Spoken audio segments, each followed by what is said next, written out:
Okay, thank you. Thank you for your patience. Those of you who are left, please remember to bring back your sign that you paid a $50 deposit on to place in front of your properties. Sometimes they're in short supply. So we will begin this meeting, and when is, and I apologize, I do not have my sheet that says when the county commission meets when they're appealed. I know everything takes place 5 days from now, but the next county commission meeting, should anything be appealed, is when?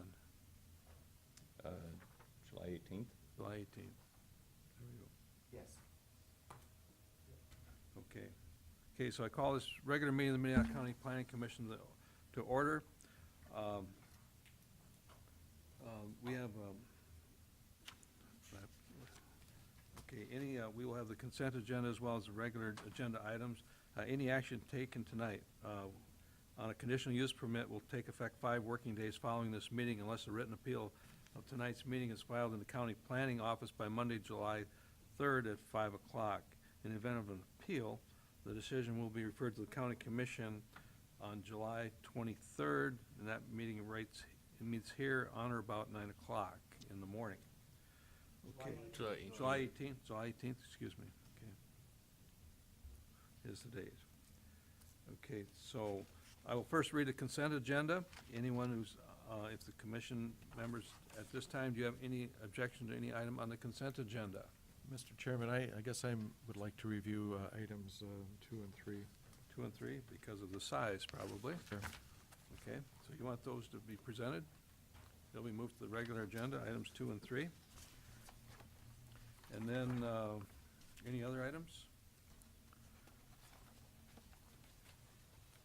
If not, I will read the other items, which will include the minutes of May 22nd, 2017. So 2 and 3 are being moved to the regular agenda. So we go to item number 4, which is a conditional use permit, 1742, to allow the reconstruction and of a non-conforming off-premise sign, and this is the Baltic FFA, and property owner is David Weil, and this is a half mile east of Baltic. Okay, anyone in the audience object to that motion at all? Okay, the next one is item number 5, conditional use permit 1743 to exceed 1,200 square feet of building area, requesting 1,440. Jeff Martins is the petitioner. It's approximately 5.5 miles south of Hartford. Okay, so those 2 items are on the consent agenda along with the minutes. Okay, do I have a motion?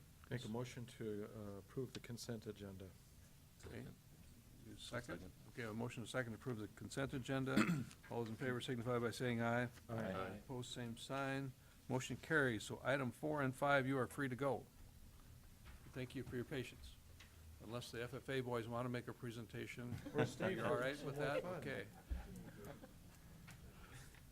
Okay, so now we will move, we need a motion to approve the regular agenda, So correct? moved. Second. With items 2 and 3. Okay, we have a motion and a second to approve. All those in favor signify by saying aye. Aye. Opposed, same sign. And the first presenter will be item number 2. And Still discussing, yes, all right. this is conditional use permit 1740 to allow requesting 10,554 square feet.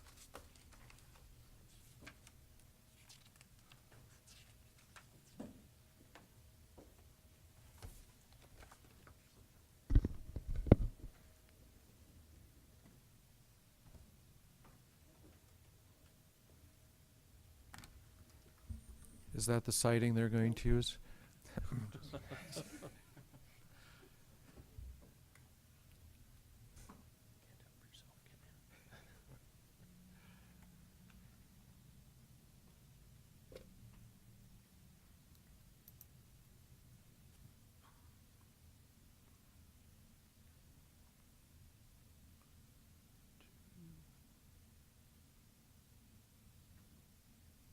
Scott, while David's looking, do the FFA guys need to get a permit, and what's the cost going to be them to be Well, permitted? they have to get a building permit, and it's considered a commercial building permit, so it's 1%, and the minimum is $100, which is probably what they would hit for a sign for that size and the It's a small basically a billboard.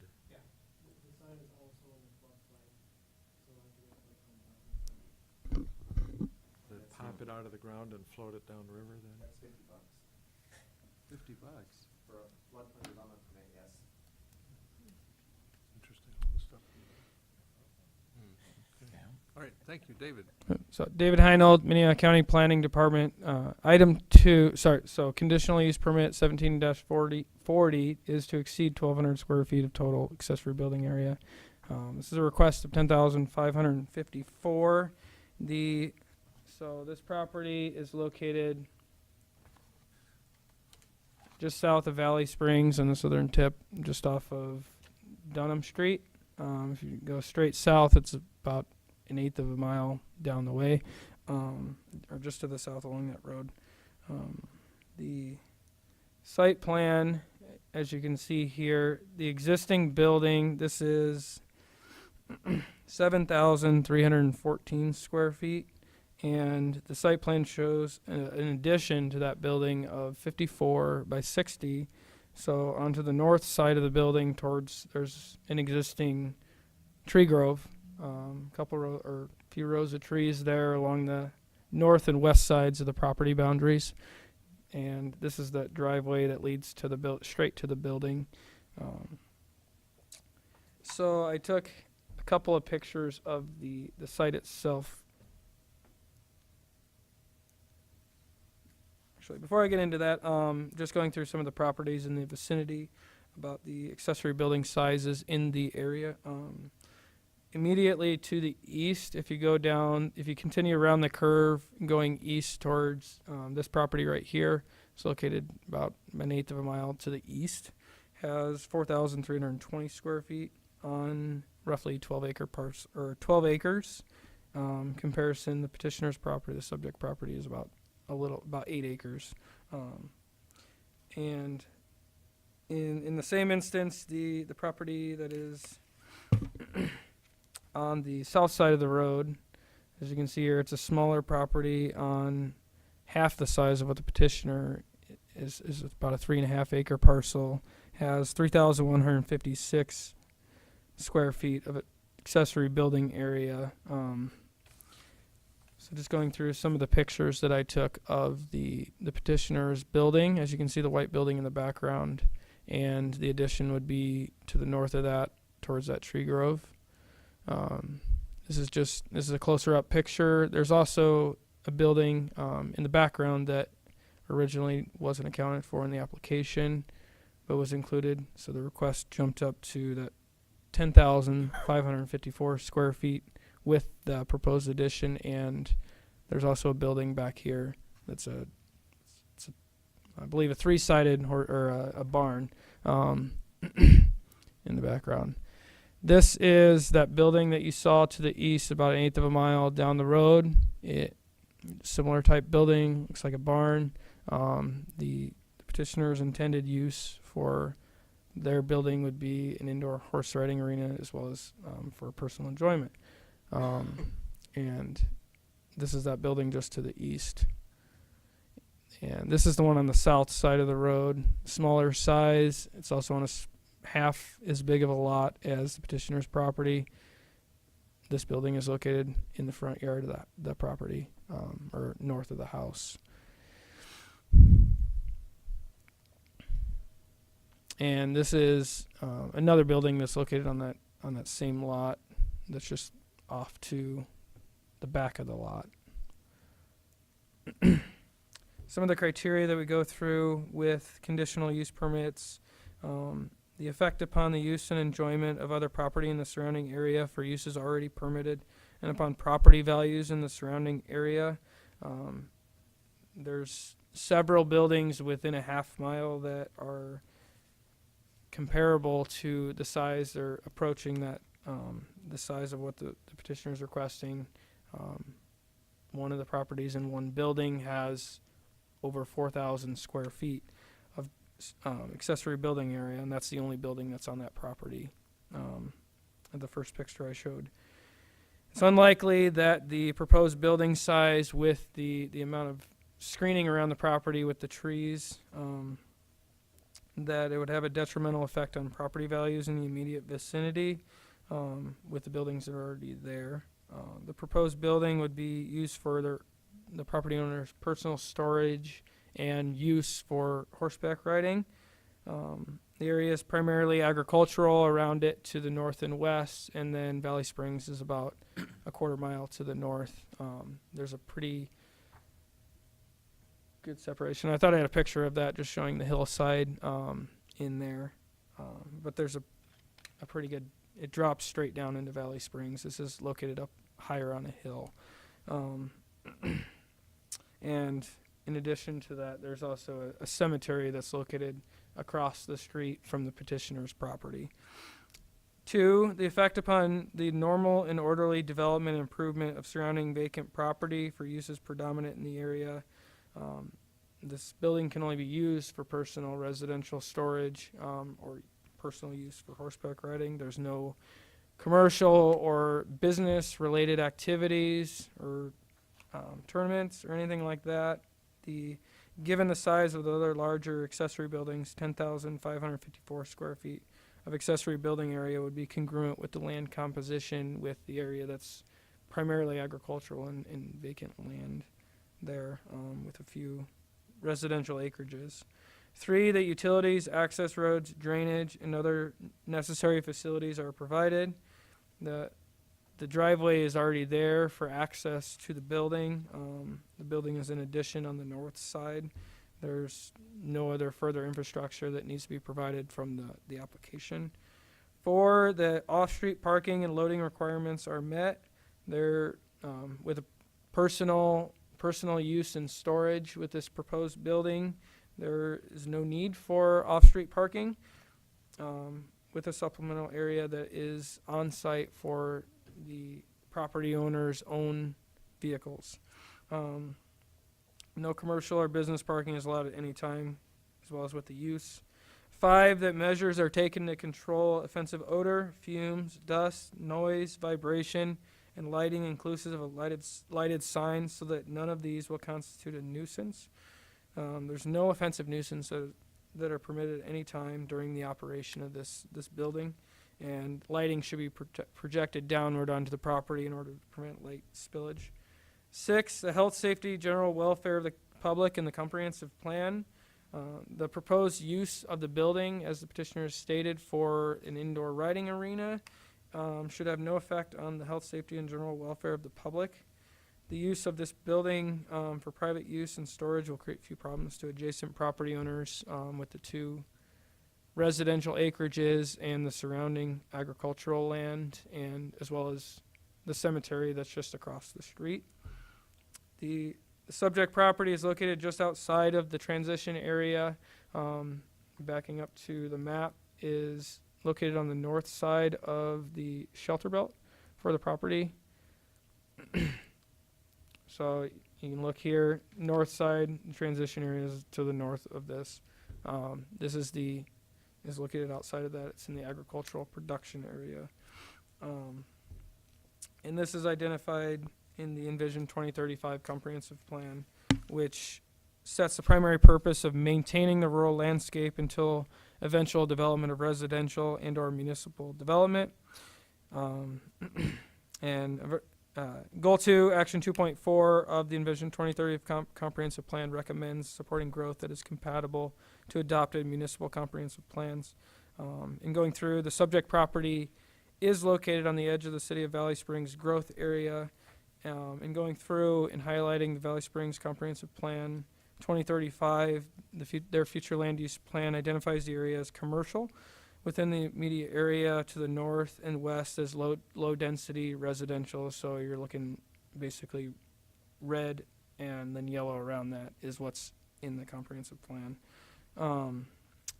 Which Section 9 of that plan, the Valley Springs Comprehensive Plan, states it will be necessary to ensure that all proposed development is serviceable with municipal utilities, which is based on the ability to provide those water and sewer during the planning period. Staff finds that the requested total accessory building size is relatively comparable to the existing accessory buildings in the immediate vicinity. So staff recommends approval of conditional use permit 17-40 with the following conditions. 1, that the total accessory building square footage shall not exceed 10,554 square feet. 2, that the accessory building shall not exceed 35 feet in height. 3, that the building shall be an accessory use to the continued use of the property as a residential lot.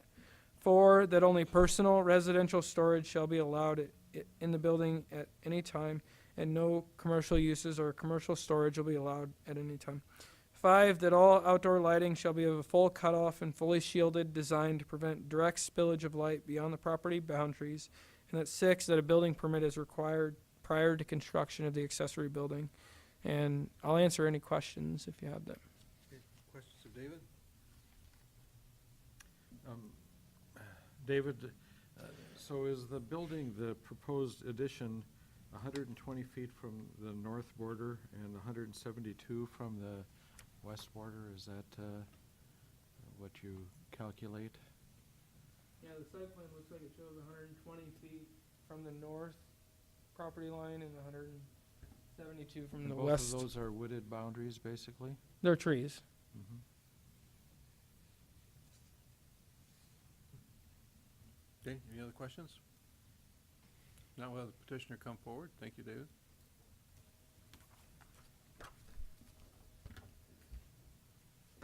State your name and address, please. Sadie Steen, 911 Dunham Street, Valley Springs, South Dakota. Okay, you have questions of the petitioner? I guess I have one. Yeah. Or maybe a couple in here.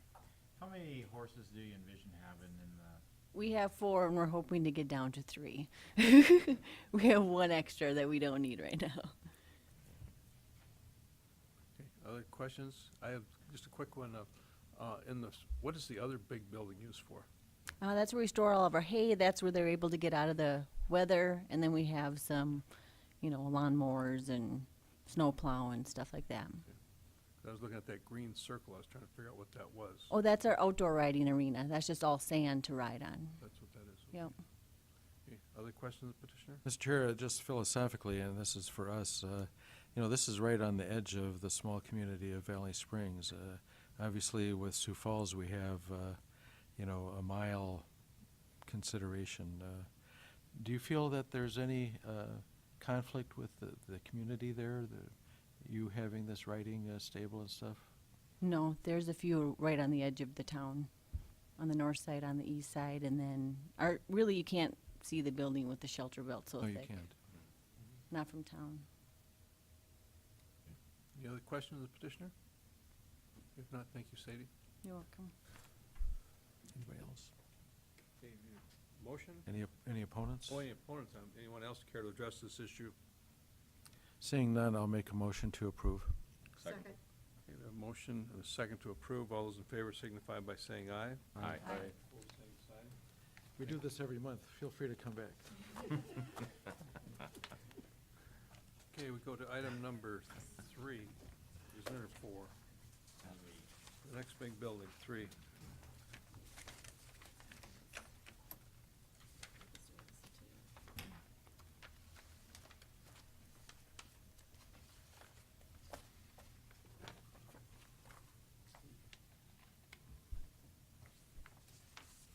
Okay, David?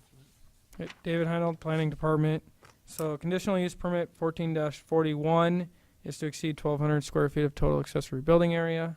This is a request of 9,574. The property is located at 25764 Packard Lane. Is located basically in the the northwest side of the development that's just located off the 258th Street of the county highway. As you can see, just before you get to the river. This property is one of the larger properties in the subdivision that encompasses a little over 8 acres, 8.22. The site plan shows a building. So the white building right here there was a building there which has been removed from the property, and as you'll see in some of the pictures, it's a basketball court. The existing plan itself shows an existing building square footage of 8,134 square feet with, as I mentioned, that building has been removed from the property. It was a 20 by 30 machine shed. And the petitioner is requesting the additional size up to 9,574 to build a 30 by 48 post frame structure on that lot in that same location where that building that plans or has been removed from the property. Just real quick, going through some of the buildings in the area. There's several accessory building sizes in the surrounding area, ranging from 528 square feet to 2,160 square feet, and a majority of the properties that were selected were located within the same subdivision and along the county highway to the southwest. One of the larger sizes is just over 3,278 square feet, and it's located about a little less than a half mile away from where this property is located. Other properties in the area, there's a few buildings that are located there. So the 2,160 square feet is located to the south. This is, it's located within a farmstead area, but there are a group of lots that are located within the shared driveway just off the highway to the south of where the development is, the subdivision, where the property is located. For a comparison, the highest existing or the highest size, 3,278 square feet, is located on a parcel similar to what the petitioner has, and the property's acreage is 8.35 acres, and that's the property that's over here, about a half mile away. I'll go through some of the pictures that I took on site. This is the basketball court area where the existing building was. This is the house with the attached garage. Moving forward, this is a building that's located, a bigger building that's located the rear or the north of the lot.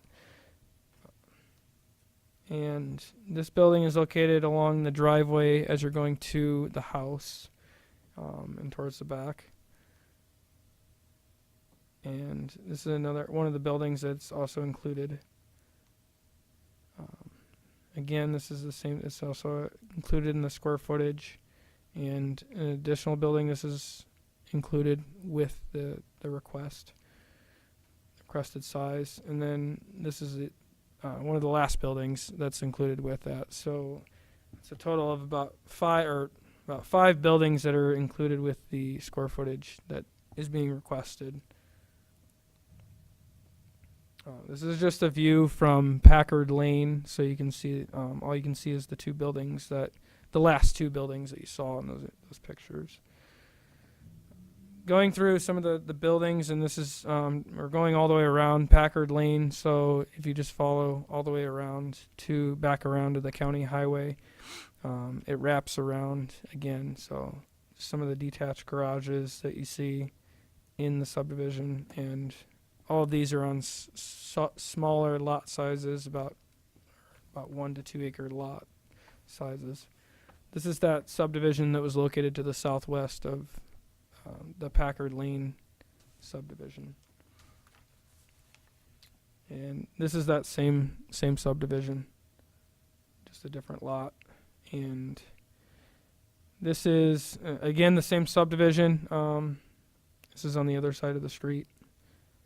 And that's the ones I have. So just going through the conditional use permit criteria, the effect upon the use and enjoyment of other property in the immediate vicinity for the uses that are already permitted upon property values in the immediate vicinity. The buildings that are within a half mile of the subject property, according to the lot sizes, relatively they're similar building sizes according to what the petitioner is requesting with the 30 by 48 building.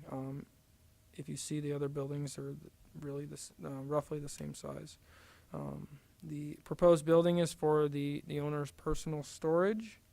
The area is primarily residential. It has over 50 single-family dwellings in just the immediate area.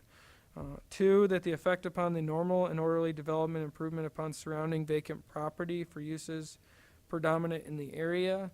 Majority of the area is already developed with residential, except to the west. There is still agricultural land, 40 or 50 acres, directly to the west of the subject property. This building is only used for personal residential storage. There's no commercial or business allowed on the site. Given the size of the other larger accessory buildings in the area, 9,574 square feet of accessory building area would be congruent with the land composition according to the lot sizes. 3, that utilities, access roads, drainage, and other necessary facilities are provided. There's already access. The petitioner has a driveway that goes all the way to each of the buildings that you saw. No further infrastructure would need to be provided. 4, that the off-street parking and loading requirements are met.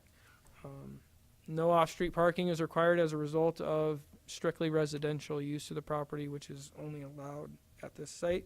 There's no commercial or business parking. 5, that measures are taken to control offensive odor, fumes, dust, noise, vibration, and lighting inclusive of lighted signs so that none of these will constitute a nuisance. There's no offensive nuisances that are permitted at any time. It would be addressed on a complaint basis during the operation of this structure. The use of lighting should be directed downward onto the property in order to prevent direct spillage of light. And 6, the health, safety, and general welfare of the public in the comprehensive plan. The proposed accessory building should have no effect on the health, safety, and general welfare of the public. The use of the accessory building is for the petitioner's own use and storage. Will create few problems to neighboring properties. This property is located within the transition area as identified in the Vision 2035 comprehensive plan, which is primarily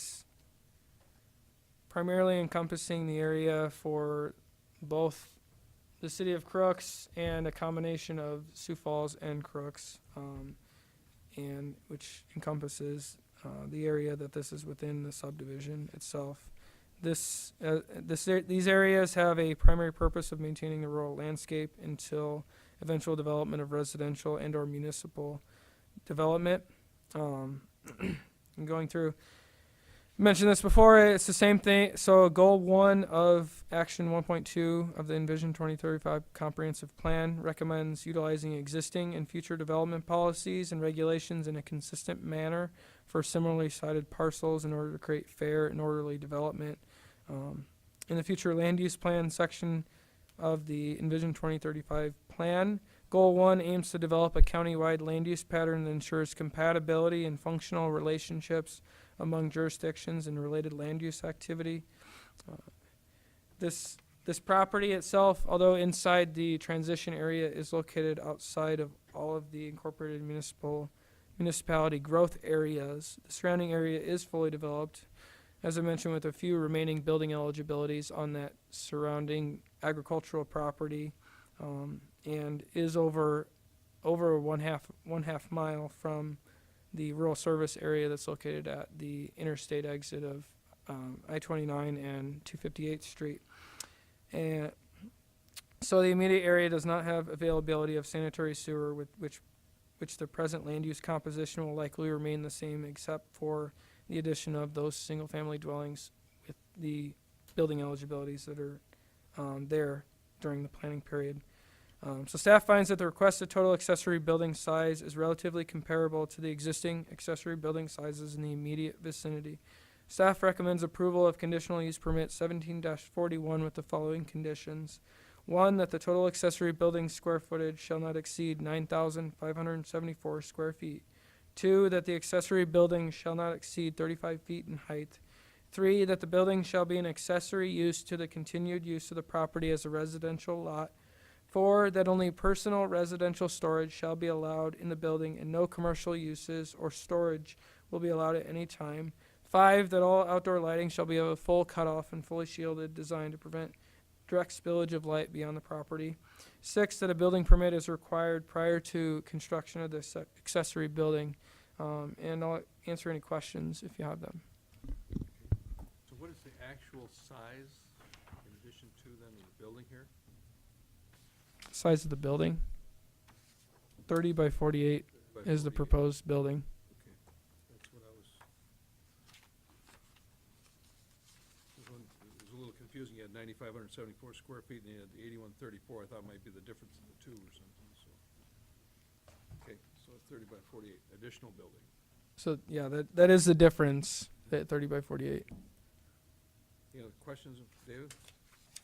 Not yet. Petitioner here, would you please come forward, state your name and address, please?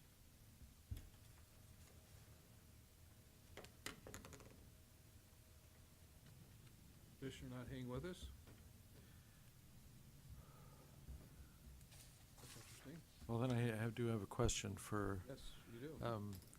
you know, they're not gonna use this for commercial purposes, but I saw a sign that said Party Lane. Are they gonna rent this out for action?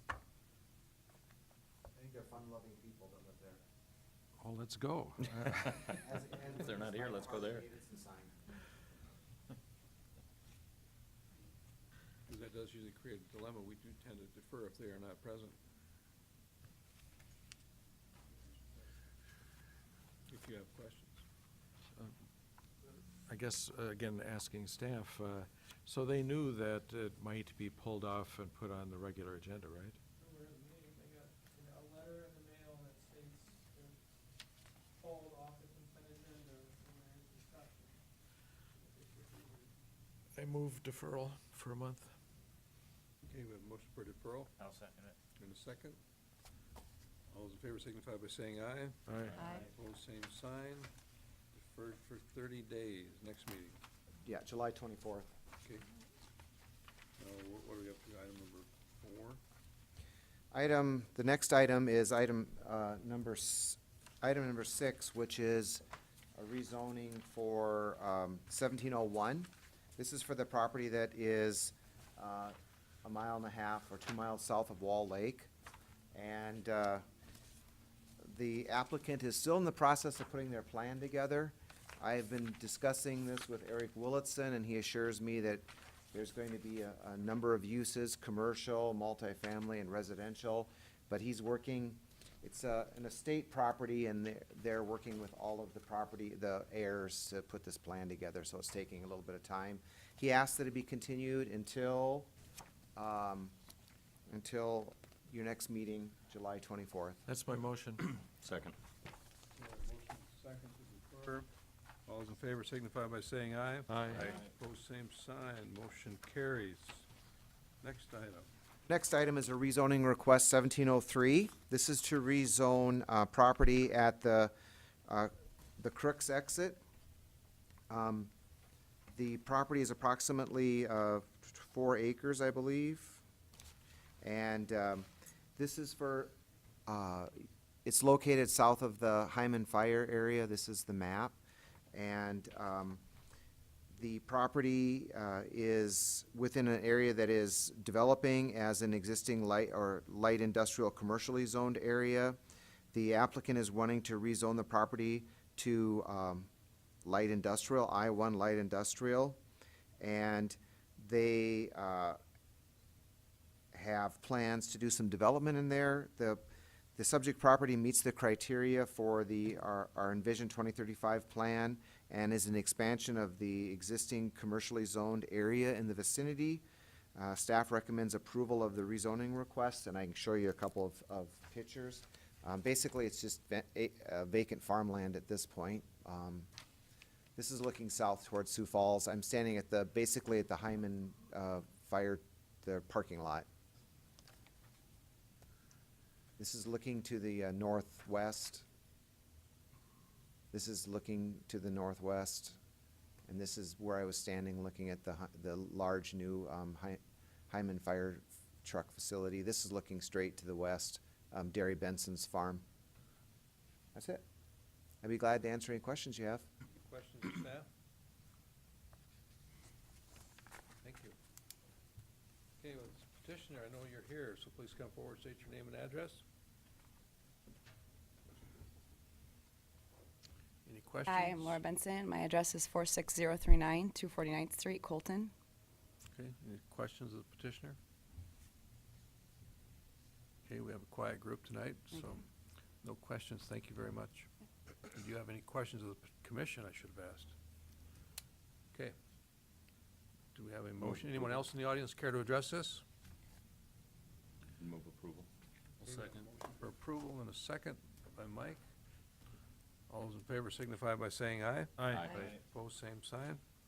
Motion You carries. failed to indicate at the very beginning that this item will be heard at the August 8th County Commission meeting.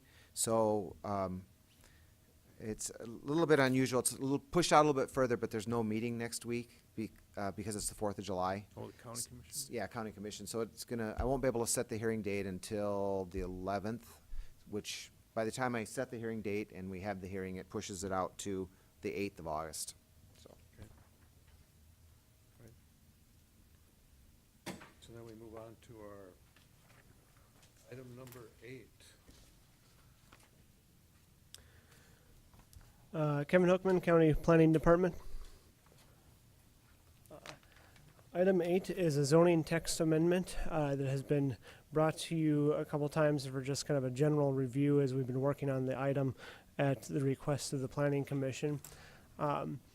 Today we bring to you before to move it through the process of a text amendment and to become part of the ordinance.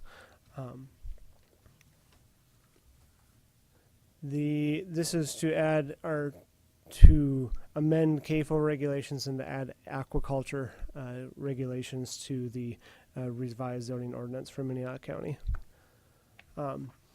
So today I'm going to present the staff report and some of the major changes to the ordinance as what we see is major. If there are any questions, I do have available the complete ordinance that we can move through line by line or as needed. So we'll go through as in order of how they appear in the ordinance. So this would be in the agricultural zoning district, a Class D operation, which is an operation of less than 250 animal units. We'll have some changes that there's going to be a separation distance, which will be 660 feet from any other Class D operation. There is going to be a 50-foot property setback for the CAFO from any property line, and that it will now require a zoning permit to have a Class D operation, where previously it was just allowed as a permitted special use without a zoning permit. Class C existing. This is for existing operations that were in existence before the specific date in 1998. It made some changes to that section. Those changes include a section about manure application and how in the additional use regulations just points it off to that direction instead of having it right in the agricultural zoning districts. And then it removes the expansion of 500 animal units as like a maximum expansion, in part because it is difficult to tell the extent of what size operations were in 1998, and as they expanded or declined in those years, you can tell that easy enough from aerial photography and such that yes, there was one there, it's continued, but so that now they can just expand up to the maximum of 1,000 animal units as part of this existing CAFO regulation.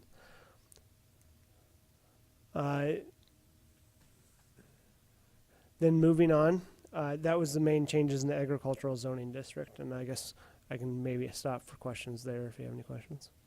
Any questions of staff yet? Not yet. No, we have Okay. seen this, a lot of it before, so go ahead. Then moving on to the CAFO section of the ordinance, this is underneath the additional use regulations. These are some items that have been largely removed from the ordinance. The geotechnical boring has been removed from the ordinance as that was required above aquifers, and that has been removed and replaced with a requirement to get a state permit if you're above certain aquifers. The plans to control pest control, odor control were also removed, in part because of difficulties for staff to review such plans and whether or not they would be effective even once the plans are in existence.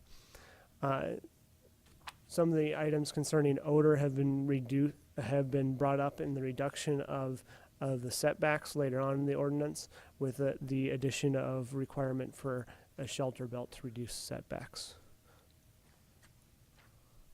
Other items that have been removed, a nutrient management plan has been removed.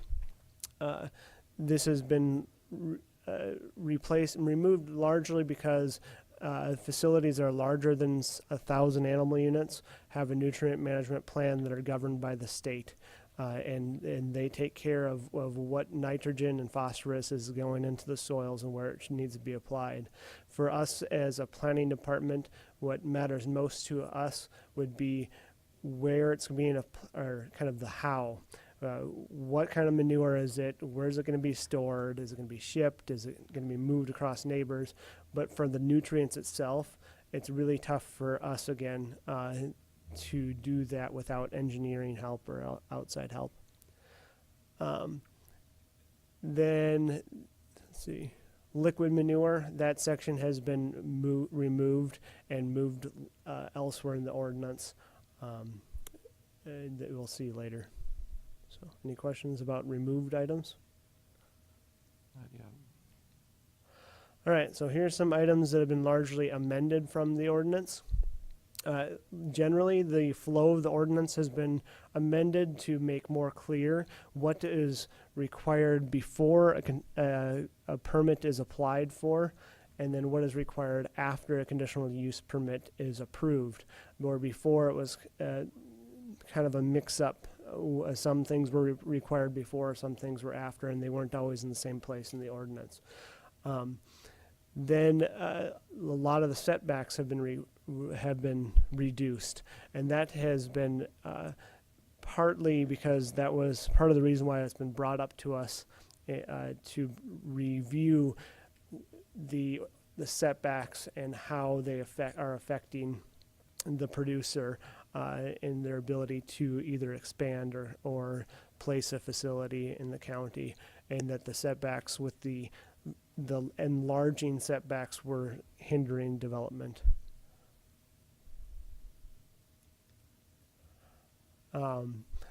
Items that were largely amended continued. As I mentioned, as the setbacks were reduced, there in the previous ordinance there was allowance to reduce the setbacks based on management techniques and new technologies, and that was has been previously very vague, where the new ordinance has a proposal to make the reduced setback based on either a waiver or by trees, and the trees would have to be planted in 5 rows and be designed by a professional landscape architect as a way to help reduce and mix that air quality and reduce wind to reduce the odor potential. Kevin, just quickly, aren't there other techniques used to reduce odor? Are they, if someone comes in with a different plan? There are other techniques, but they're different for every type of facility. Okay. And the trees were chosen as a universal technique. You can plant trees around any type of facility, whereas if you have a barn or an outdoor setting or a deep pit, those all have different techniques of how to reduce odor. But so even if you had a deep pit, you'd have to have trees? Yes. Okay. And we're saying we can't reduce it for any, like if it's new additives for the pits, for example? Or even just using additives. A lot of people don't unless they're required to. Sure. As of right now, no, the ordinance does not have that. So when we design pigs that smell like lilac bushes, it won't, that won't help? Well, we can change the ordinance at that time, I guess. Then there was some minor setback changes for environmental categories that for both from the CAFO itself and for land applications, not necessarily the distance, but from what and how the wording is moved with that. Other amended articles is that the notification has been put more onto the producer. We have moved the notification section from the additional use regulations to the conditional use permit to have the producer notify everyone a half-mile away, and the producer has to notify them via certified mail with return receipt to ensure that everyone is notified, and it comes best from the producer rather than having some mail come in a Minnehaha County letter. So, all right, and then some new items in the ordinance. In the ordinance, there's a clear description of when a state permit is needed.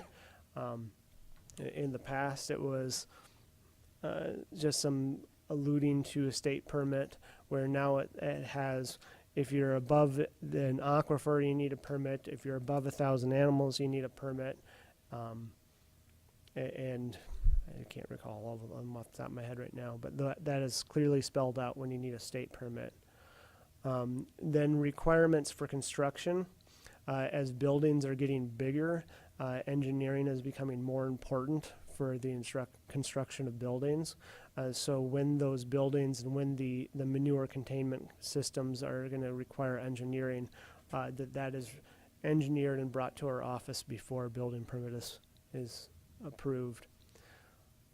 Then there is an addition for, in the past, you could only get a waiver from homeowners. This ordinance proposes the ability of municipalities, the elected body of the municipality, to reduce the setback from that municipality. So, for example, I'll just pick on Sherman since it's the smallest municipality. If they say we would let this CAFO operate a half mile from our facility, they would be able to have their elected body say that, pass a resolution saying that that is okay with them. And then the clarification of manure application requirements. So in the previous ordinance, there was addressed liquid manure only, where the proposed ordinance has a separation between liquid and non-liquid requirements. It keeps the setbacks and such for the manure application, but also requires that a certified crop consultant or engineer provide application for surplus production water. So if you have a lagoon and you have lots of water on top, before you were able to apply that based on the planning director's approval, well, now you'll have to get a certified crop consultant to approve that before we put that water on. There's been several definition changes to align with the new ordinance proposal. For example, animal waste has been largely removed and replaced with definitions for manure, being that the manure is not just thrown away; it is actively used as a soil amendment and crop nutrients on the agricultural land. Some of the other changes for say, the calculation animal units, and this brings the county ordinance in line with the state DENR.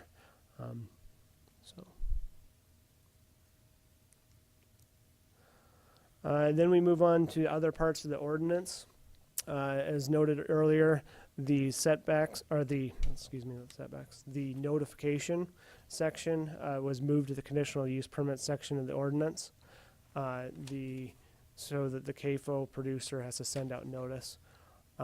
Then also Planning Commission discussed the 1-year expiration date for a new permit. Well, we discussed that hasn't always been enough time for the producer to get everything else done between the approval and the 1-year expiration date. That has also been the case on a few other conditional use permits that we have issued in the past, where it becomes iffy if they can get all the other approval that needs to be done within 1 year. So we suggest to extend the permit for all conditional use permits for a 2-year extension, or before it expires, and that'll go across all permits, not just CAFOs. Is this the first mention of aquaculture that you've gone over today on this? Because I see it in Oh, there yes. somewhere. And I haven't gotten the aquaculture quite yet, but aquaculture would have the same notification requirements as a CAFO. And I got aquaculture coming up in a little bit in the PowerPoint.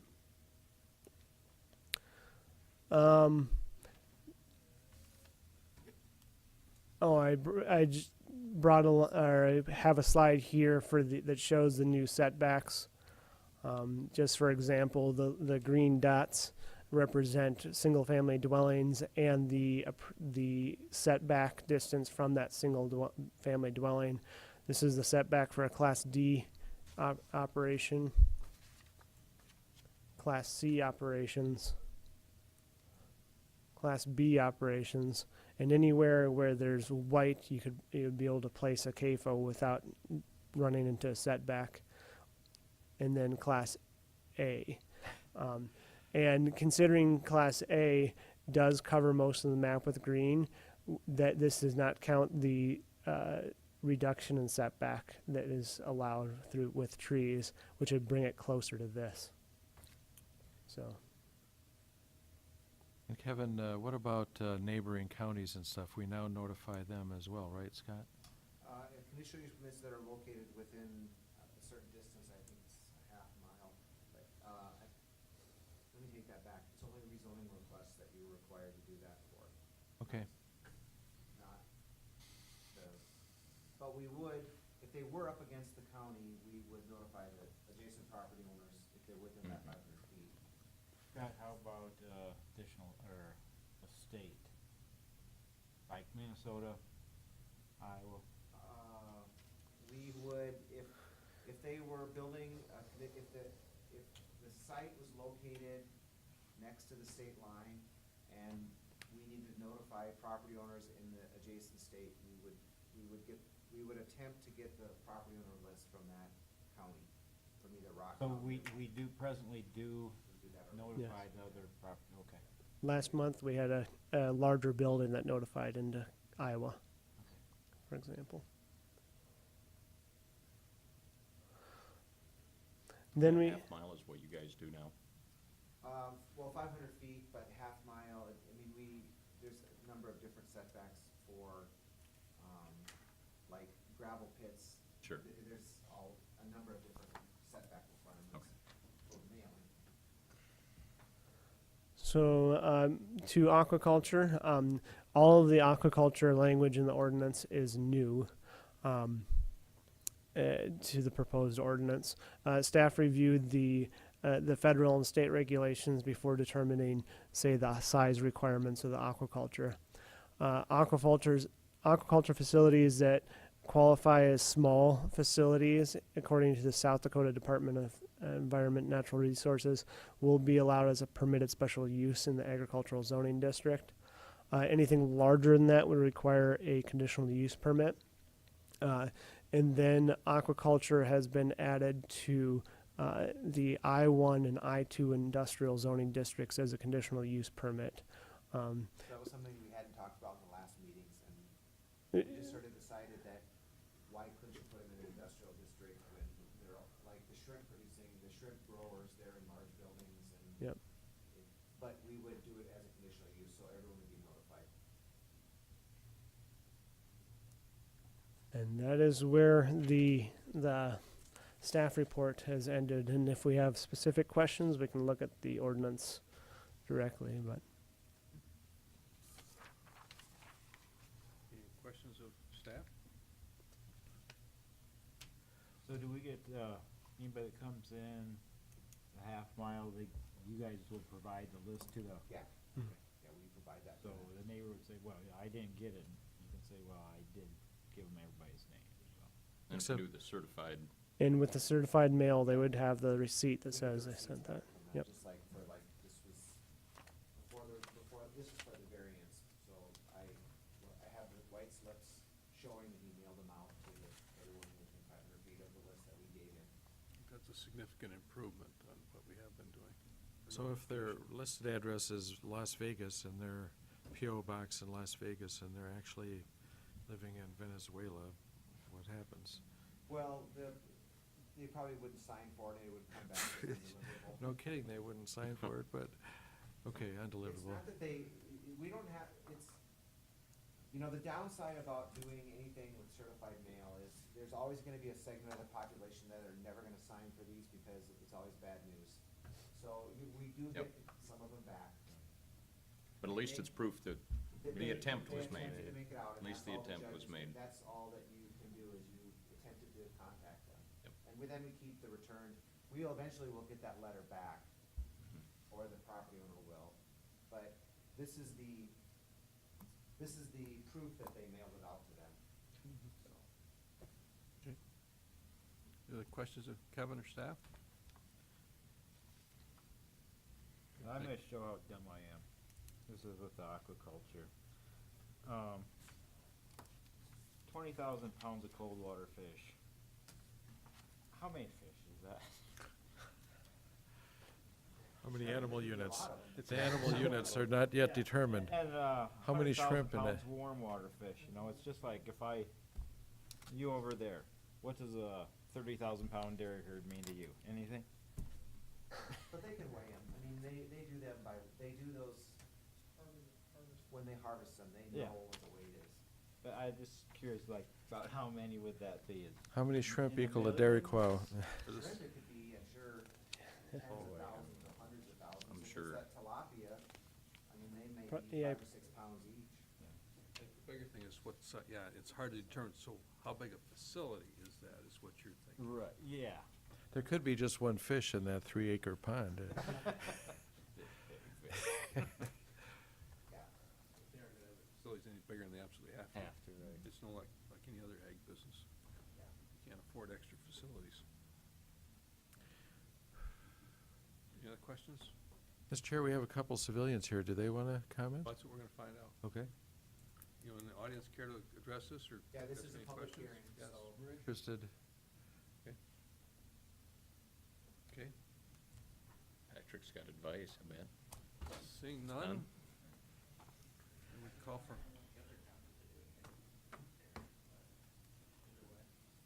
I'd kinda like to hear him, okay, go ahead. if you Please. don't mind, Mr. Chair. No, we need to, that's what we're We here need for. the input. We do. Yes. State your name and address, please. Sure. I'm Patrick Andrews. I'm your CCOG rep. I'm Toby's replacement if you knew Toby. Do you want my work address or my home address? Just any address is good. All right. CCOG is located at 500 North Western Avenue, Suite 100 in Sioux Falls. So, as far as your CAFO regulations go, those seem to be pretty consistent with what the planning districts have discussed at the meeting that's usually held at my office, even though we haven't had that in quite a while. We're trying to implement the same things in our surrounding counties. Specifically, we're working on Turner County right now, which, given South Dakota's 5% of registered voter referendum threshold, that's going to get referred. And Clay County is likely going to get referred as well. So we're 0 for 2. So hopefully So you this have. looks like Turner, they're trying to get it referred, huh? Yep. They're looking to refer it based on the setbacks, which is their setbacks are substantially lower than every other county, which we took the setbacks from the 2008 regulations, so all things being equal, Class A's, by referring it, they could maybe save themselves 300 feet, so it's a lot of money being spent on 300 feet. So, otherwise, aquaculture is something we've discussed. I think I discussed it with Paul directly when he worked for the state. And that was McCook, the Salem area, was looking at that, and given the population and everything, they couldn't make it work, so that's where it kind of ended for us. But So are you trying to, like, say, you're trying to work with all the counties in the Southeast Council of Governments or whatever to have similar ordinances relative to CAFOs? Is what you're attempting to do? we're trying certain things are they know their counties far better than I ever will. So a lot of that I leave up to them, like setbacks and animal unit numbers and manure application, how much detail they want in there. That's however much they can handle doing. Some of our counties have staff and some have a part-time staff member that does 5 different things. But for the most part, we're trying to remove something where they wouldn't have the expertise. Like with the manure application, none of our planning directors, even Toby, have a good understanding of manure application techniques or the chemistry behind it or the engineering you need to do on certain things. So we've kind of taken the approach that they're not experts. So in order to enforce your manure application setbacks, as long as you know where it is and how much, then that's probably the best they can do. Otherwise, it's heavily on the state to do its job. Okay, thank you. Thanks. Okay.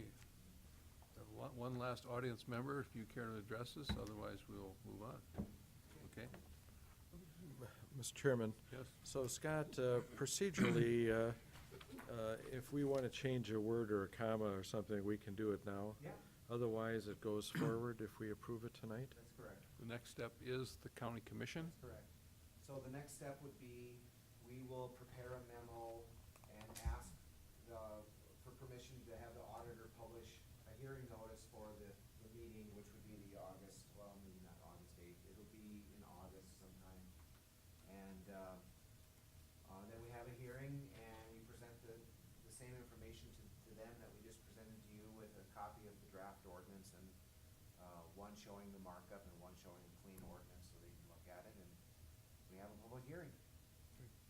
And it's just the one hearing? I mean, Just if one action hearing. is taken, action Yeah. can Well, be taken. at first it would be published, and then the second reading would be where action was taken. Okay, okay. So Scott, or Paul, was it you that had a question about the animal units for laying hens? No, Who did? Someone was talking chickens to me. well, I've heard the question before. I mean, there was a large debate in Turner County on the animal units for laying hens for a dry manure system. In Moody County, I believe it was a .003 on there. 0.008. Who's this? Ours is Ours is. 0.008 is what we're proposing in this ordinance. Yep. Which I really think, by and large, the biggest thing for us is eliminating the graduated setback. When you really get into the larger facilities, that's when setbacks just get completely outrageous and ridiculous. And we can always turn one down and say that's just not right for that area and too big or whatever. Well, I'm really happy that we're getting to this point. I would make a motion for us to approve the planning staff's efforts and to bring it forward to the commission. We have a second, we have I a had motion I and a had a second. couple more comments if I And could. then we'll Oh, have please. discussion. Even, sorry. You got a motion? Uh, Okay, it's open for It- discussion. If I may, sorry, I didn't realize you were gonna throw a motion in there so fast. Uh. I was just gonna comment too, that you guys done a great job with this. I think one piece of advice I'd have is maybe be prepared to show some of the odor modeling at the commission meeting in case there's more discussion, just because the commission hasn't been involved with this for months and months now like we have. Because I can only assume there'll be questions on the setbacks, you know, once again, because they haven't been discussing it like we have. One thing that I still have a little bit of concern with is saying trees only, if we're gonna consider reductions. Now, if the setbacks stay as they are, I can't imagine us honestly ever really looking seriously at reducing it even further for a project, trees or no trees. I mean, to me, these are good setbacks. But I can't imagine Well, going an less example than. of that would be if I put up a dairy barn and I cover my lagoons, that's a whole new ballgame. Right. I was gonna mention, Totally changes. in biofilters on pig barns, Yes, there's a lot of is things. showing more and more that that really has a big impact. So, and I've seen in a lot of those where projects are approved based on biofilters being put in. Maybe that's not for a reduction, but it's justification for approving, period. So I've still got that concern, I know I've mentioned it a couple times, that are we constraining ourselves if we don't allow room for a little more science in For general? technologies. Because that's changing so fast. Someone brings a new plan and we don't allow it. Biofilters, digesters on dairies, covered lagoons, that stuff makes a huge difference. Now, I don't know the right way to word it. I don't know that we need to change it. Again, if the setbacks stay, I can't imagine, you know, maybe on a Class A, if there was a fair argument to reduce to a half mile maybe or something.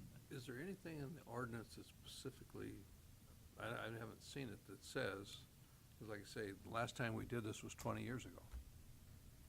And so is there anything that says, that allows you to, like you're saying, account for new technology? Is there really anything that says that? But I think before the original ordinance, that's kind of what we banked, the reduction for the Alderson, or Alderman. So I mean, we've gone through that, and then, you know,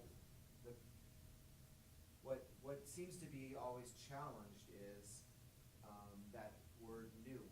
Right. Because you're saying it's new, but, those biofilters have been around, I'm just playing devil's advocate, yeah. you're gonna have someone Right. say, For a well, lot of they've had years. those for 5 years, that's But- not new. But they never put them in. But that's not new, Yeah. and that's what they run to, you know, fight it in court with, that's Mhm. not new. I can see that. Yep. You can say alternate technologies, or you can somehow phrase that, but when you say, No, that's a very good point. that- Because it's those always aren't in the new nuance. technology. Yeah, that's It'd right. be additional developed. technology or what was it? Further developed. Yeah, I mean, we can, advanced technology. Deployed technology. well, and then, well, I know, it's a tough one. it's a tough one, because then that puts us as a planning staff into more of an engineering role Right. on whether, and puts you as well, and the county commission, Right. is that really, You really can't. is that technology? I mean, I don't know. Well, if you have a new technology, you have to go out and sell it to the people around you. Yeah, That's really what it is. then you can get the waiver then. Yeah, and that's a good point. If you want to reduce it, it's on you to get your neighbors convinced the technology will make all the difference. Yeah, that's, these setbacks, if I have any concern with the setbacks at all, it'd be that eventually we're gonna find ourselves potentially in a battle over a quarter mile, 2,400 head finishing barn, 600, or 960 animal units. Quarter mile. There'll be somebody that can't get their neighbor to understand that that barn actually will be okay at a quarter mile. See, and I worry about the idea that when has such specificity that a commissioner might say, well, it's 21 feet too close, Wow. which has happened. True. Well, things are gonna change, and there's no getting away from the fact that, the United States now has 320 million people in it, and in the next 40 years, it's gonna be, you know, 380 million. It's just, the density numbers, despite being a very big country, you're gonna get more and more pressure for development. I'm gonna have 10 chickens and a mule, I'll be okay. So, Yeah. just eventually, you're gonna need to adapt, and I think we're adapting because Yeah. you're gonna have to coexist. Yeah, no, I absolutely agree with you. absolutely agree with you. I think it looks great. I just, Well, you. making the point that we'll have to, that we'll, And it has been a long process. I mean, you know that we've been Oh, yeah. working with you since Yep. October, November. I'm not sure when we started it exactly, and Looks Mike pretty came in the middle of it, so thanks. no, the point you made about selling the new technology to the neighbors instead of us, it's a great point. That's who has to do it. That's, yeah, absolutely. I agree. I guess I would say one other thing. I'd like us to sell to my brothers and sisters on the county commission, which makes it incumbent on us to call them up for coffee or something and talk about this, because you know, we did have that 21 feet come up one time, and you know, it could have been just saying we approve it with the condition that the building permit move it 21 feet, but no, we made them come back a month later. And, we need to I always thought our setbacks, though, for the most part, are criteria. They're not set in stone. talk to the lawyers. Yeah, that's correct. Talk to the lawyers. Because once you say that it's no longer criteria, it is more, It was Gene Bender, who's a lawyer, Yes. legalistically reading it. yeah. And, you know, that's not necessarily wrong, but it's, you know, it's the kind of thing we have to be cognizant of. And, again, I really wish we planning commissioners could work over the regular commissioners on some of this, because, you know, even passing this is not a sure thing. And, you know, in a year I may not even be here, so. Assuming it's okay if we come and testify at Yeah. the commission I think meeting. Mike brought up a good point. You know, the last time we went through this was 20 years ago. And so I think it's time that I think it's prudent that we look at this, and we did, to try and update it. And that's not to say that we don't go through a couple of CAFOs and see what works and doesn't work. We may want to come back in 2 years and tweak something. I mean, we always have that possibility to do that too, so. That looks really good to me. So- Sorry to stop in the middle of No. the motion there. No, we have a motion, but we need a second. I'll I think we did get a second. I think we had a second. Yeah, I didn't hear you, Mike. Okay, so I have a motion and a second to approve. All those in favor signify by saying aye. Aye. Opposed, same sign. You don't think we've ever had a roll call, Carried. but, No, we don't need a roll call. We're all right. point of order. We need a motion. Any new really business, want old business? We're good? Okay, then we Nice just need a- work, guys. Yes, it just clicked in my mind. Hear what the groups, you guys went on that tour last Oh, it's great. yeah. month. I just want to hear a little bit about that. That was on, May 23rd. I have pictures. It was really good. Everyone, I think, really, I mean, from the commission, I think they very much appreciated it, and, it worked out really well. I think it was a huge success. You know, It was amazing. On out in the yeah, county and until you Bonnie get and- around. and Mike went, so, It was amazing. The Chemcast outfit here at Hartford, we went Yeah, it there. was really neat. And then we went up to the mediation land, well, we kinda drove by I it, guess Paul was. Yeah, there, I went forgot, too. yeah. And I then we should've went been up to the louder or new, something. Eastern Farmers Big Fertilizer Farm. North of. Oh, it's huge, just really something. And then there's this place like this fruit warehouse or vegetable warehouse on Yeah. the south side of Del Rapids. Never knew there was such a thing. We're such a business plan. Yeah, and then, of course, we went to Nordstrom's. Which courtesy of- Which is, you know, that's a huge, Humongo. interesting stuff. And then we went to Doug's, who was the greatest host out there, let the commission stand beside the lagoon and visit with him, and it was good. It was really I good. think that it was well received, Yeah. and they're talking that they may like to do that next year again. and we'll We do do. different We're gonna routes. do it Things next happen. year. All over. Yeah, it's amazing. I mean, I'd never been in that SEMCAS building either, and that was It was interesting. fascinating. And the size of that agronomy center in Colton is, Good. just boggles your mind when you see how big that is. Yeah. Thank you for reminding me, when we were visiting on the way back, Gene and Cindy both said that we should line up a tour of the dairy down in southern Lincoln. That one at Dundalk's. And Delks down there? I don't, yeah, not necessarily in our county, but maybe we could set it And up they, for yeah, some other time. we were talking about this stuff a little bit, and, we got talking about that one. I just kinda told them the story behind it, and they said, that's the next thing we need to do, is go see that. Well, Mark, our former commissioner, Mark Rogan, is tied in with Lynn Boatwell's, Moody Dairy. Yeah, I mean, he could take us to the Moody County area. or the Moody County area or all that. Oh, and I know they'll host any time down there too, if, I mean, unless you didn't wanna go out of county, but to see that's 4,250 head. Then there's Brand new one. Brian Hefty's place. Yeah, we maybe go in the basketball and shoot some hoops. Go to the gym. Go hit the gym.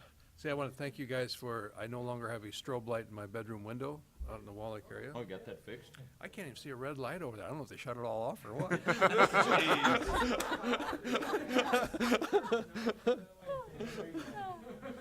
Okay. It's called a 50 caliber sniper rifle.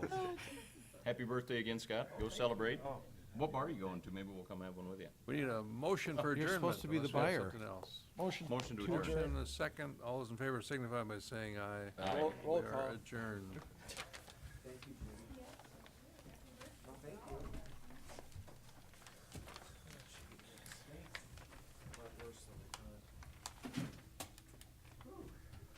We spend a lot of time on little bitty things. You never know